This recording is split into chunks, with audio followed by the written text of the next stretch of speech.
Today's lesson, wars and rumors of wars. Wars and rumors of wars. Now, why did I pick wars and rumors of wars? Well, you know, the United States government is trying to start a war with Iran.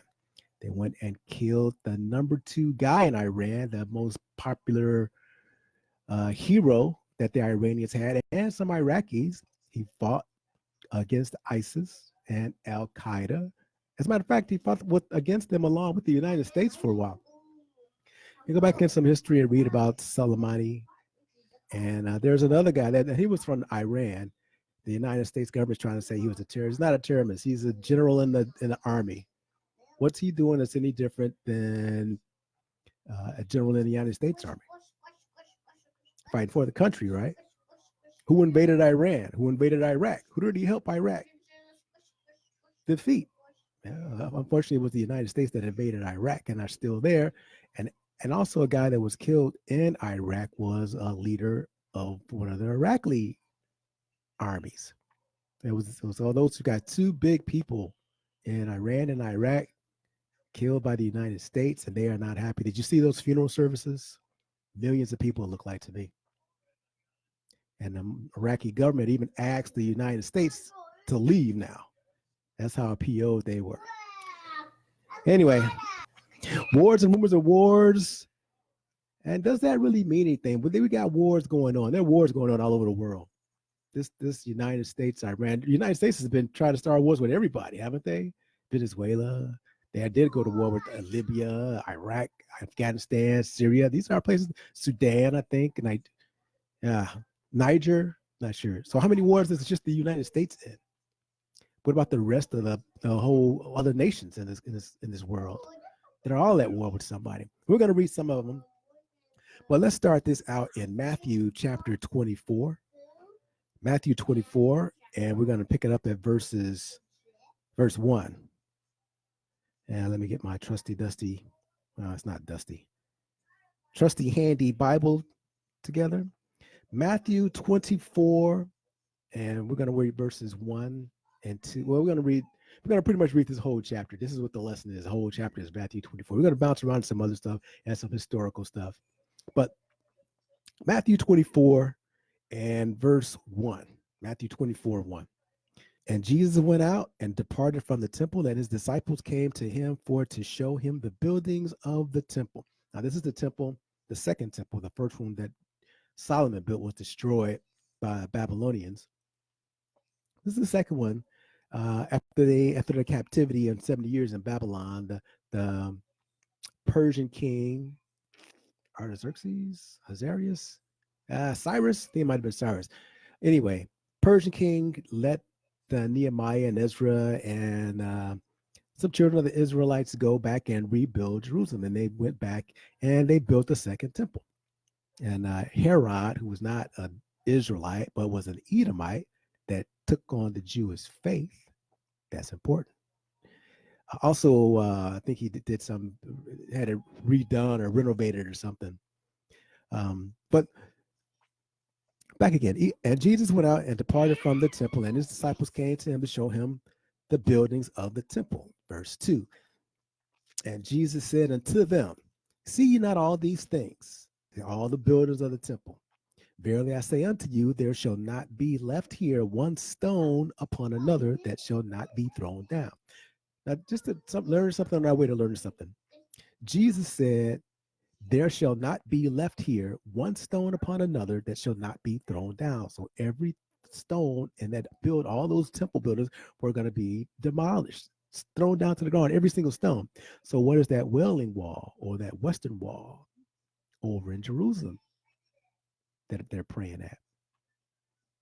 If every building is thrown down, what, they left one wall up? I don't think so. Who are you going to believe? We're going to believe that, well, maybe he left one wall up. No, Jesus said every stone is going to be thrown down. So we're going to believe. You're going to believe what Jesus said. Did every stone get thrown down or not? Anyway, verse 3. And as he sat upon the Mount of Olives, the disciples came unto him, this is still Jesus, came unto him privately, saying, tell us, when shall these things be? And what shall be the sign of thy coming and of the end of the world? Now, there's 3 questions that they asked Jesus right here. 1, Tell us, when shall these things be? When shall the buildings of the temple be destroyed? That's one question. And what shall be the sign of thy coming? That's the second question. And of the end of the world? That's the third question. Now, this first one, when shall these things be? When shall the temple be destroyed? That's been done already. That was done in 70 AD, where the temple got destroyed. The second temple got destroyed by the Romans, and all of Jerusalem and all the Jews and Israelites went into captivity. 70 AD. Look up the history. We're going to read a little bit about it. So the other thing is, what shall be the sign of thy coming and the end of the world? Those two kind of correspond with each other. So we're going to read about the signs of his coming and the end of the world. All in Matthew 24, and we're going to bounce around to some other places. Wars and rumors of wars. Now, let's go to, before we get started, let's go to eyewitnesstohistory.com. This is IEYE, witnesstohistory.com. The Romans destroyed the temple at Jerusalem, 70 AD. The Romans destroyed the temple at Jerusalem, 70 AD. All right, so and you can look at some other things like the last 2 million years is like an encyclopedia. You can look at Encyclopedia Britannica. It's going to have some information in there about 70 AD and Jerusalem being destroyed. But I happen to just pick this particular one because it was something different. Anyway, let's read real quick. Eyewitnesstohistory.com. The Romans destroyed the temple at Jerusalem, 70 AD. In the year 66 AD, the Jews of Judea rebelled against their Roman masters. In response, the Emperor Nero dispatched an army under the generalship of Vespasian to restore order. By the year 68, resistance in the northern part of the province had been eradicated, and the Romans turned their full attention to the subjugation of Jerusalem. That same year, the Emperor Nero died by his own hand, creating a power vacuum in Rome. In the resultant chaos, Vespasian was declared emperor and returned to the imperial city. It fell to his son Titus to lead the remaining army in the assault on Jerusalem. The Roman legion surrounded the city and began to slowly squeeze the life out of the Jewish stronghold. By the year 70, the attackers had breached Jerusalem's outer wall and began a systematic ransacking of the city. The assault culminated in the burning and destruction of the temple that served as the center of Judaism. Now, did it serve as the center of Judaism? Well, maybe at that time they were practicing what was called Judaism, not Bible Christian anymore, because Jesus had been killed by that time. He gets killed in like what, 3 AD, 4 AD, something like that. Or, I'm sorry, 33 AD or 34 AD when Jesus was killed. So some 40 years later, the Israelites revolted against Roman occupation, and the Romans came and destroyed the entire city of Jerusalem and enslaved everybody. Okay, continuing. In victory, the Romans slaughtered thousands of those spared from death. Of those spared from death, thousands were enslaved and sent to toil in the mines of Egypt. Others were dispersed to arenas throughout the empire to be butchered for the amusement of the public. The temple's sacred relics were taken to Rome, where they were displayed in celebration of the victory. The rebellion sputtered on for another 3 years and was finally extinguished in 73 AD with the fall of the various pockets of resistance, including the stronghold at Masada. So we see in 70 AD, Jerusalem was destroyed by the Romans. Just to verify what we just read, that Jesus was right in verse 3. Now let's continue on. Let's go back to Matthew 24, and we're going to read 3, starting at verse 3. And as he sat upon the Mount of Olives, the disciples came unto him privately, saying, Tell us, when shall these things be, and what shall be the sign of thy coming and of the end of the world? And Jesus answered and said unto them, Take heed that no man deceive you. Now, what's the first thing Jesus said to all three of these questions? First thing he says is, take heed that no man deceive you. That's not what they asked him, but he's going to run this whole thing down. If you'll read the whole chapter, Matthew 24, he breaks this whole thing down. He said, don't be deceived. Verse 5, for many shall come in my name, saying, I am Christ, and shall deceive many. Now, who comes in the name of Christ and says that Jesus is Christ? The only people that do that are Christians. Now, he said, take heed that no man deceive you, for many shall come in my name, saying, I am Christ, and shall deceive many. So if Christians are the only people that say Jesus is Christ, who are the deceivers that he's talking about? They're Christians. How can that be, huh? Well, the Christianity that's practiced today is not the Christianity of the Bible. It's the Christianity of the Roman Catholic Christianity and tradition of man. It is not the Christianity that follows the commandments and laws and statutes that are actually written in the Bible. For example, how many people keep God's holy days? The Passover, the Feast of Unleavened Bread, Feast of Pentecost, Tabernacles. How many people keep those? Those are holy days, written in Leviticus 23. Instead, they keep man's holidays. December 25th, not in the Bible. Easter, the Easter that they're talking about is not in the Bible. It was translated in the New King James Version as Easter. It should have been Passover. Halloween, it's not in the Bible. Lent, not in the Bible. So traditions of man, their own religion, not the religion of the Bible. So that's how they're going to deceive you.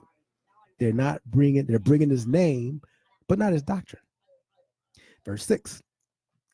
And ye shall hear of wars and rumors of wars. That's where I got the title from. This is Matthew 24, verse 6.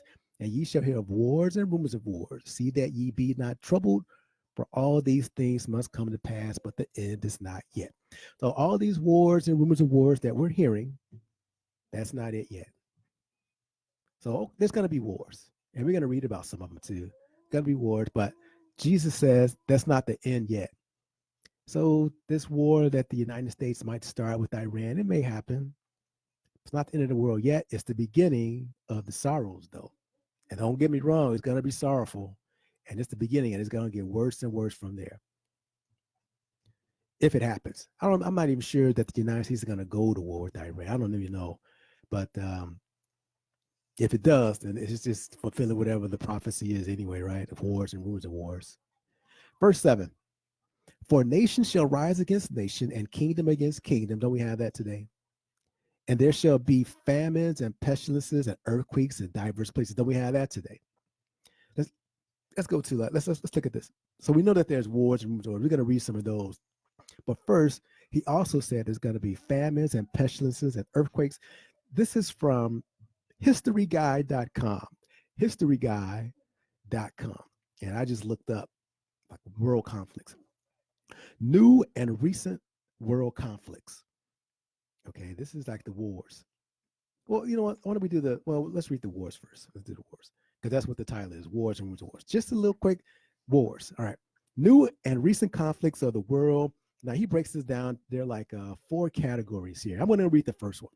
The first category is current major wars and conflicts. The other categories, by the way, are current minor wars and conflicts. And he bases those on a number of people that are, I think a number of nations that are involved, and a number of people that might be killed. You can go to historyguide.com and look it up, and you can see for yourself. But the first category, current major wars. Category 2, current minor wars. Category 3, recently concluded or suspended wars and conflicts. And category number 4, major acts of terrorism.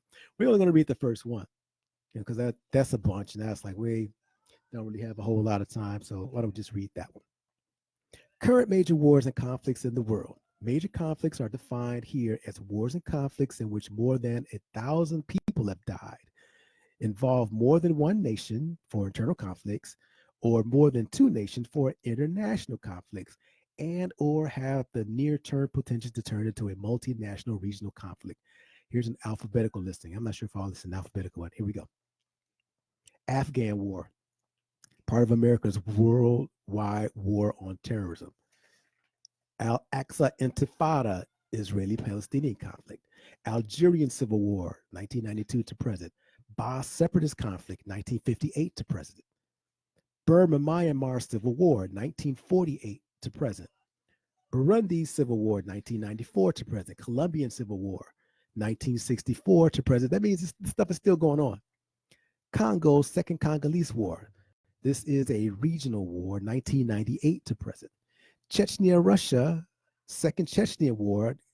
It doesn't give a year on that. Gaza War, 2008 to 2009.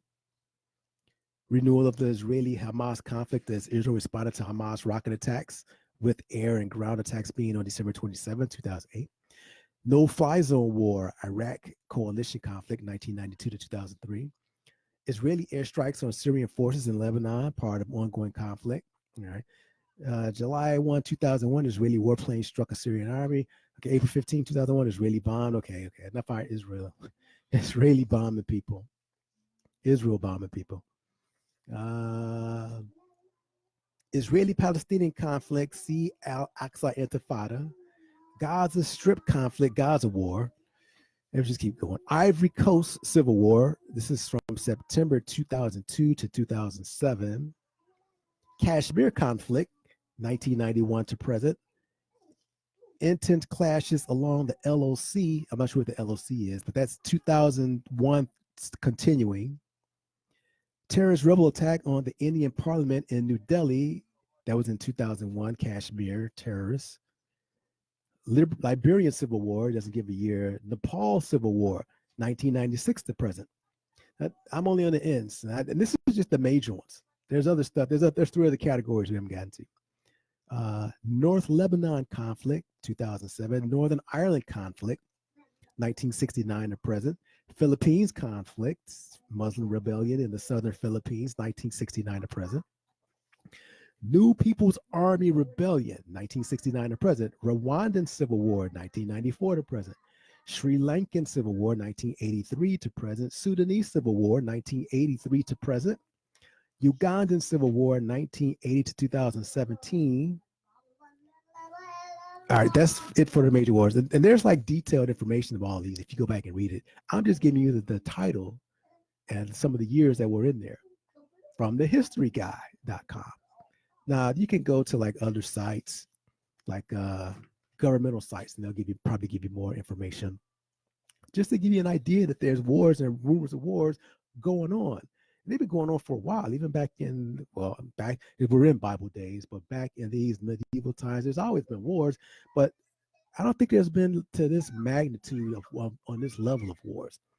And there's arsenal out here and weaponry out here today that can destroy the whole planet in an instant. So these are like, this is kind of the worst time for wars that there's ever been. That's continued. That's in Matthew 24 continued. But okay. Now Jesus also said, verse 8, verse 7, for nation shall rise against nation, every word about that, and kingdom against kingdom, and there shall be famines and pestilences and earthquakes in diverse places. Now I looked up like famines. There's a website.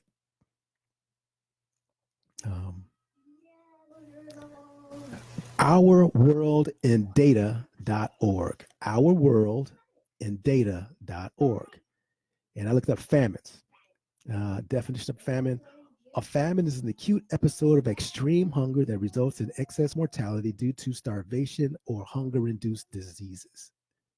That's what famine. Go to this site, ourworldindata.org, and look up famines, and it gives you a whole list of the famines that are currently going on in the world today, all around the world. Global famines. Pestilences. A couple of websites I went to the pestilences. CDC.gov. The CDC stands for Centers for Disease Control. And I also went to the WHO.int. WHO stands for World Health Organization. Go to those websites. You can see all the diseases that are going on in the world, like outbreaks, emergency diseases all over the world. And the last one, earthquakes. I went to earthquaketrack.com. Earthquaketrack.com. Real quick on earthquakes. I just looked this up this morning. As of 9 a.m. Central Time this morning, January 16, 2020, there have been, of magnitude 1.5 or greater, 124 earthquakes in the past 24 hours. 1,213 earthquakes in the past 7 days, 5,473 earthquakes in the past 30 days, 60,328 earthquakes in the past 365 days. Earthquakes every day. Also, the biggest earthquakes today January 16, 2020, a 5.5 magnitude earthquake in north of Ascension Island. This week, a 5.9 magnitude earthquake in Maria Antonia, Guanica, Puerto Rico. This month, 6.4 magnitude in Taloboa, Peñuelas, Puerto Rico. And this year, 8.0 magnitude in Lagunas, Loreto, Peru. These are just larger earthquakes that happened just recently. Does it sound like this word is coming to pass or not? It sounds like it's coming to pass to me.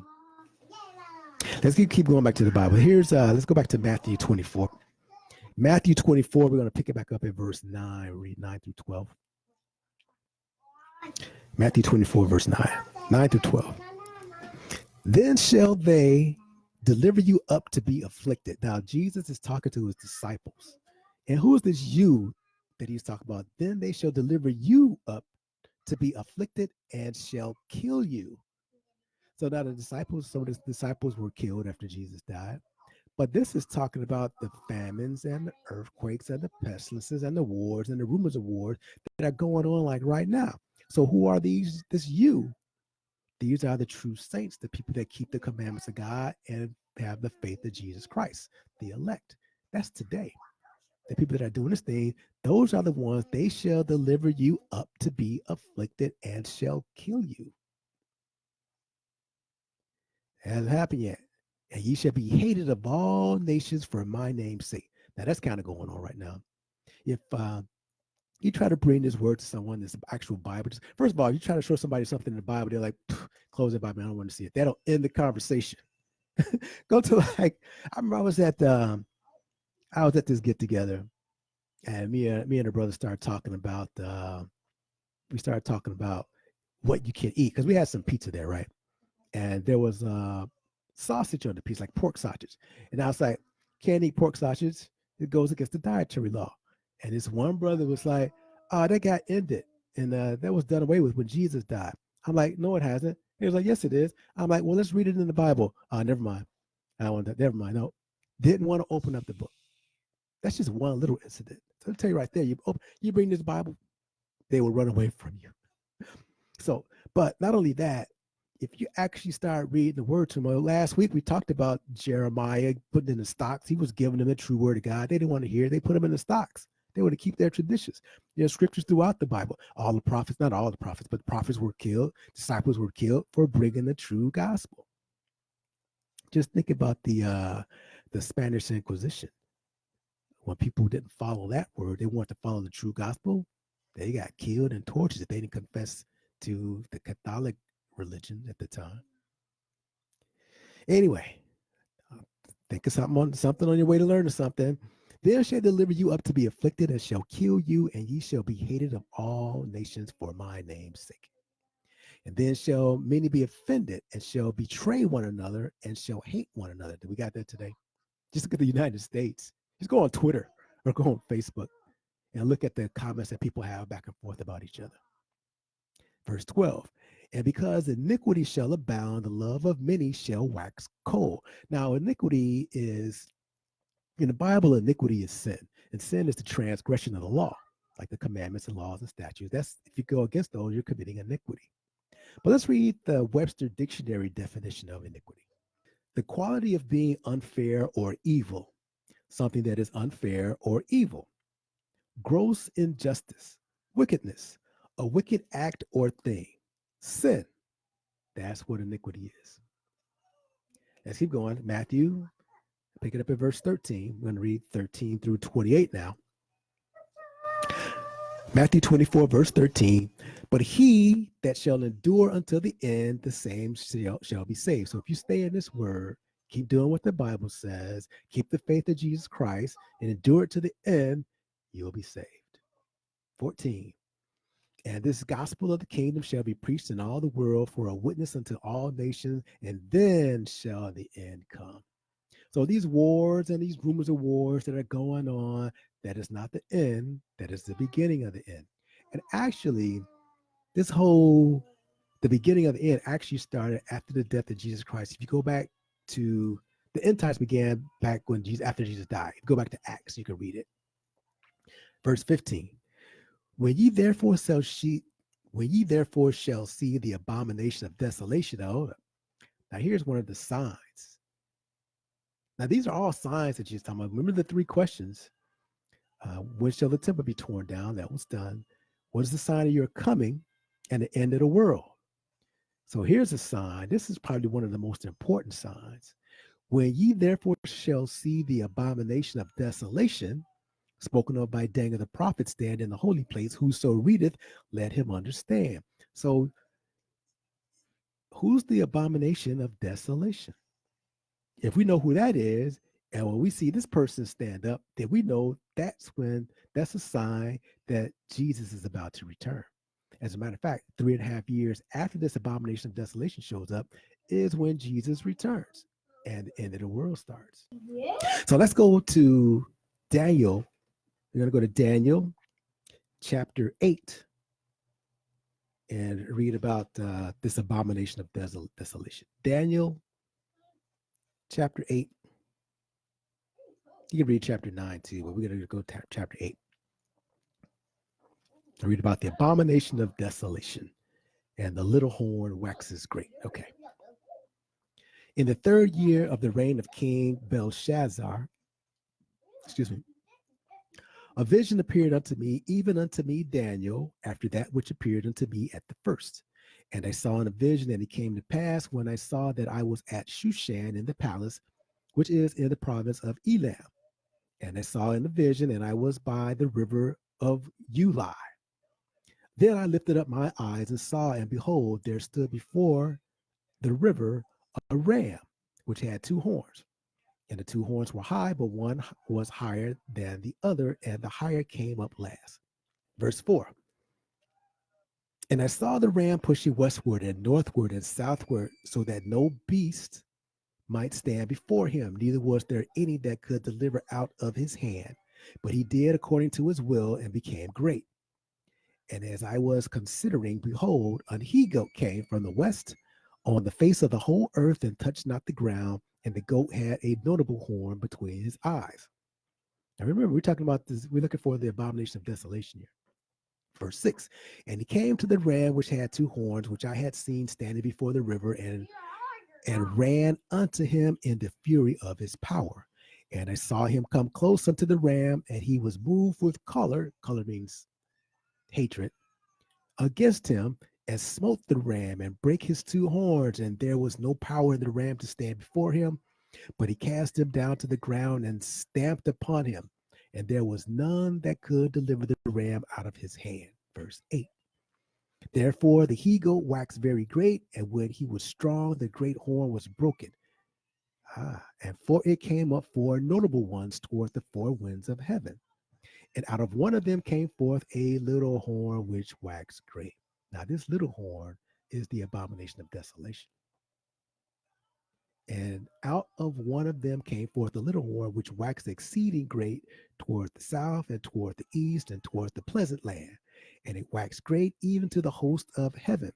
And it cast down some of the host and of the stars to the ground and stamped upon them. Who is this host of heaven that he stamped upon? These are the elect. Yea, he magnified himself even to the prince of the hosts, and by him the daily sacrifice was taken away, and the place of his sanctuary was cast down. And an host was given him against the daily sacrifice by reason of transgression, and it cast down the truth to the ground, and it practiced and prospered. Verse 13. So this, well, look real quick, this little horn that waxes great this is the abomination of desolation. This person is going to gain power over the entire earth, well, a lot of the earth, and these are going to be the beginning of the Great Tribulation, which is the big war that we should be looking for. Now, that's the war that we need to be watching out for, that these signs in Matthew 24 is trying to tell us when we should flee to the wilderness to get away from it, the Great Tribulation. Let's keep going. Verse 13. Then I heard one saint speaking of another saint, and unto that certain saint which spake, how long shall be the vision concerning the daily sacrifice and the transgression of desolation, to give both the sanctuary and the host to be trodden underfoot. And he said unto me, unto 2,300 days, then shall the sanctuary be cleansed. And it came to pass when I, even I, Daniel, had seen the vision and sought for the meaning, then behold, there stood before me as the appearance of a man. And I heard a man's voice between the banks of Ulai, which called and said, Gabriel, make this man to understand the vision. So an angel's going to come and give Gabriel an understanding of this vision that he just saw about this little horn, the ram, and the he goat. So he came near where I stood, and when he came, I was afraid and fell upon my face. But he said unto me, understand, O son of man, for at the time of the end shall be the vision. Now as he was speaking with me, I was in a deep sleep on my face toward the ground, but he touched me and set me upright. And he said, behold, I will make thee know what shall be in the last end of the indignation. So he's going to let him know when's this thing going to come to an end. For at the time appointed shall the end be. The ram, verse 20, the ram which thou sawest having two horns are the kings of Media and Persia. So the ram, the two horn, one represents Media, the other represents Persia. What's Persia today? Iran. What's Media today? Russia. Go look it up. Don't take my word for it. Go look up Media and Persia and see if that's not Russia and Iran. Verse 21. And the rough goat is the king of Greece, and the great horn that is between his eyes is the first king. Now, who's the first great king of Greece that defeated the Medes and the Persians? Alexander the Great. And then Alexander the Great died early, and 4 generals took his place, but they were not as strong as him. And out of that came the little horn. But let's keep going. And the rough goat is the king of Grecia, and the great horn that is between his eyes is the first king. Verse 22. Now that being broken, whereas 4 stood, now that being broken, the horn was broken, whereas 4 stood up for it. Those are the 4 generals. 4 kingdoms shall stand up out of the nation. They all took 4 different provinces, the 4 generals did. 4 different kingdoms shall stand up. This already happened. Out of the nation, but not in his power. They weren't all as strong as him. They all got divided. Verse 23. And in the latter time of their kingdom, when the transgressors are come to the full, a king of fierce countenance and understanding dark sentences shall stand up. Now, after Greece ended, Rome took over. So this king a king of fierce countenance and understanding dark sentence shall stand up. It's going to come out of the Roman Empire. 21. And his power shall be mighty, but not by his own power. And he shall destroy wonderfully, and shall prosper and practice, and shall destroy the mighty and the holy people. Who are the holy people? Those are the saints, his elect. Verse 25. And through his policy also he shall cause craft to prosper in his hand, and he shall magnify himself in his heart, and by peace shall destroy many. He shall also stand up against the prince of princes. Who's the prince of princes? That's Jesus. He's going to stand up against Greek Jesus. So this fake holy man is going to stand up against the true holy man, Jesus. Who's doing that right now? Pretending that they're the real holy person. Just something to think about. But he shall be broken without hand. And the vision of the evening and the morning, which was told, is true. Wherefore shut up. Wherefore shut thou up the vision, for it shall be for many days. So it's not going to be for many days that this happened. 27. And I, Daniel, fainted and was sick. Certain days afterward, I rose up and did the king's business. And I was astonished at the vision, but none understood it. So this was so intense that Daniel, after he had this vision, he fainted and was sick for a few days. Can you imagine? Okay. So that's the abomination of desolation that Jesus was talking about in Matthew. Let's go to Revelation. Revelation chapter 9. There'll be a little bit more. Revelation chapter 9. I'm going to pick it up at verse 13. Revelation 9 and 13. So we're still looking for this tribulation that's coming, right? That's the big war. Revelation 9:13. And the 6th angel sounded, and I heard And I heard a voice from the four horns of the golden altar which is before God, saying to the sixth angel which had the trumpet, loose the four angels which are bound in the great river Euphrates. And the four angels were loose, which were prepared for an hour and a day and a month and a year, for to slay the third part of men. So this tribulation period is going to have a third of the earth's men's population killed. A third of the whole earth. How many people are on earth right now? Some billions. Just like a third of that all killed. 16. And the number of the army of the horsemen. This is an army that's going to come down on Jerusalem and be in this war. And the number of the army of the horsemen were 200,000. Now, who has an army of 200,000? That's 200 million. 200 million army army soldiers. 200 million. And I heard the number of them. Uh, verse 17. And thus I saw the horses in the vision, and them that sat on them, having breastplates of fire and of jacinth and brimstone, and the heads of the horses were as the heads of lions, and out of their mouths issued fire and smoke and brimstone. By these three was the third part of men killed. The tribulation is going to kill a third part of men. By the fire and by the smoke and by the brimstone which issued out of their mouths, for their power is in their mouth and in their tails, for their tails were like unto serpents and had heads, and with them they do hurt. So this tells me this is like kind of like war equipment that they're using to kill people. Now who's got 200 million soldiers? Well, not one particular nation, but if you combine like the kings of the east, which are like China, North Korea, and Russia, Persia, which is Iran, and these eastern countries that are in the Soviets bloc, that could be 200 million soldiers right there.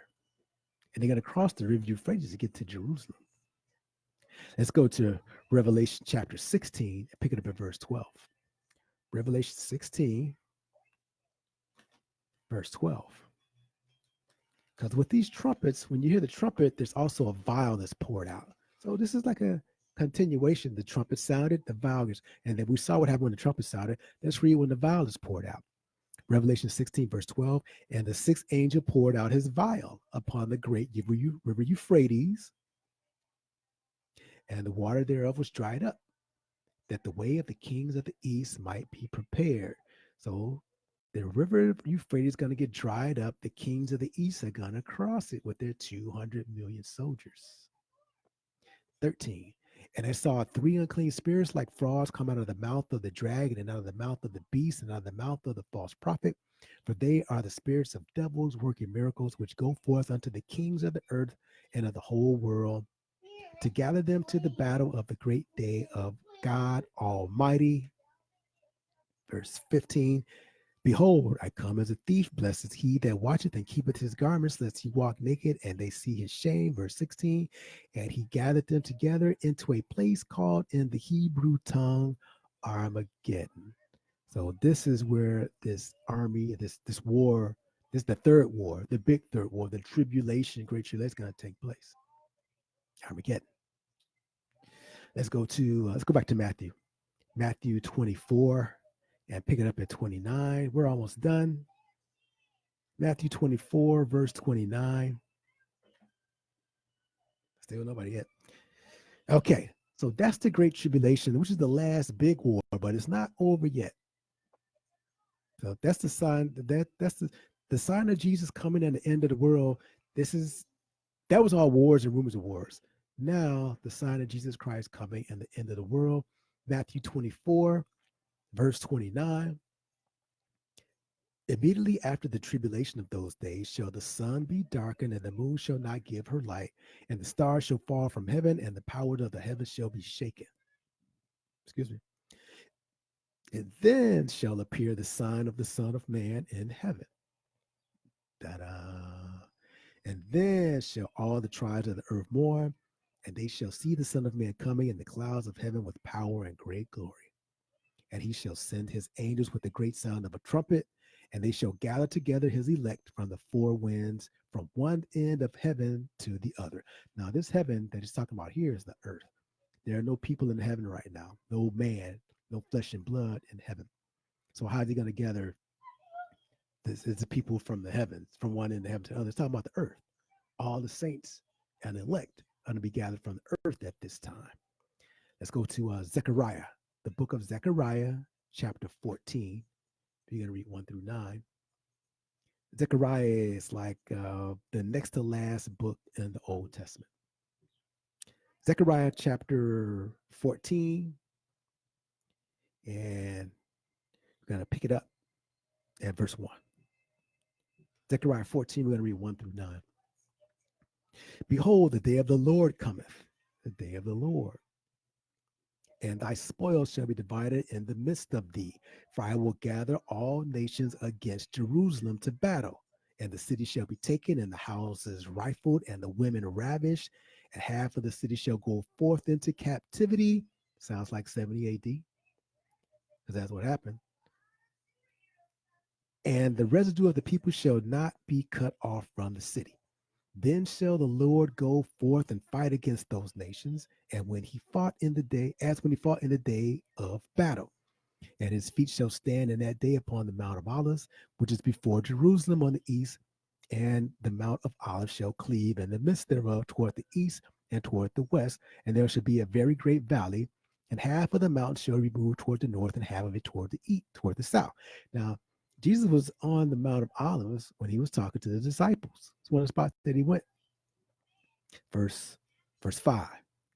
And ye shall flee to the valley of the mountains, for the valley of the mountains shall reach unto Azal. Yea, ye shall flee like as ye fled from before the earthquake in the day of Uzziah, king of Judah. And the Lord my God shall come, and all the saints with thee. And it shall come to pass in that day that the light shall not be clear nor dark, but it shall be one day which shall be known to the Lord, not day nor night. But it shall come to pass that at eventime it shall be light. And it shall be, verse 8, and it shall be that the day, and it shall be in that day that living waters shall go out from Jerusalem, half of them toward the former sea, and half of them toward the hinder sea. In summer and in winter shall it be. Verse 9, and the Lord shall be king over all the earth. And that day shall there be one Lord, and his name one. So that's the end of the world as we know it, because when Jesus takes over, it's a new earth. New earth.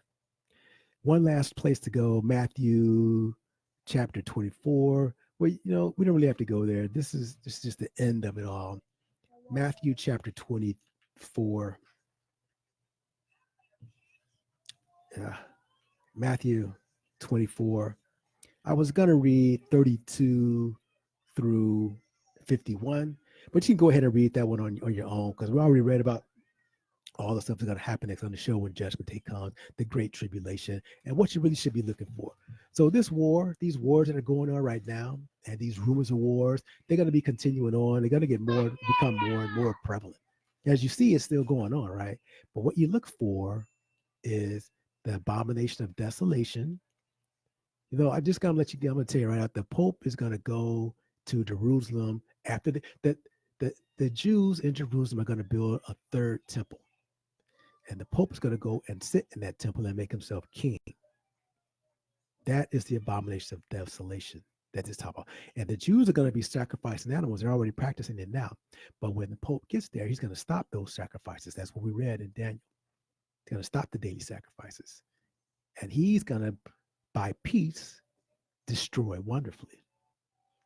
That's the end of that's the great tribulation. It's going to last 3.5 years. We don't have time to get into it. That could be a whole nother lesson. But I hope this was edifying. I only had a little bit of time. I'm sure I went over. I don't see Peyton out there. But anyway, check out Thrash Thursdays if you get a chance.